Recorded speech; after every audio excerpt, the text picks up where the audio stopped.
Primāri tā bija vēlme iegūt pieredzi jau pirms bakalaura studiju pabeigšanas, jo tādā veidā, protams, ir skaidrs, ka nākotnē konkurēt darba tirgū ir vieglāk. Un prokurora palīga vakanci es otrā kursa beigās uzgāju nejauši, taču aizejot uz pārunām man ļoti uzrunāja vadītāja tādēļ, ka viņa bija ļoti pretīmnākoša attiecībā uz studiju un darba apvienošanu, un tas tad arī pamudināja mani riskēt un uzņemties šo te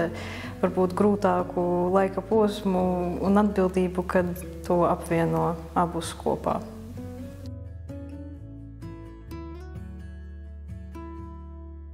Kā ģenerālprokurora palīgam mani pienākumi ietver dokumentu reģistrāciju un to plūsmas nodrošināšanu, telefonu komunikāciju, prokuratūras apbalvošanas padomes un ģenerālprokurora padomes sēžu protokolēšanu un lēmumu sagatavošanu, kā arī metodisko materiālu reģistrāciju un nosūtīšanu, dažreiz arī kaut kādi pavadraksti, ja metodiskais materiāls ir jānosūta ārpus, un arī atsevišķu detaļu organizācija tādos pasākumos kā prokuroru zvērsti un apbalvošanas ceremonijas.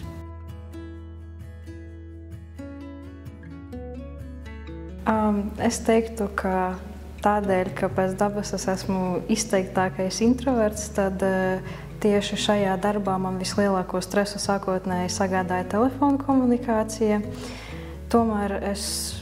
uzskatu, ka es diezgan ātri tam piešāvos, un šobrīd man šķiet, ka tas varbūt pat ir palīdzējis izkāpt no komforta zonas arī ikdienas dzīvē,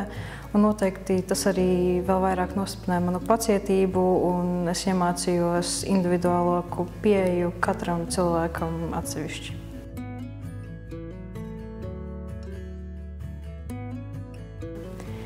Citiem jauniešiem es novēlētu nebaidīties izkāpt ārā no komforta zonas, pieņemt katru izaicinājumu un iespēju, kā arī nebaidīties, ja no pirmās reizes nesanāk, un kā man patīk teikt, daudz gribi, daudz būs.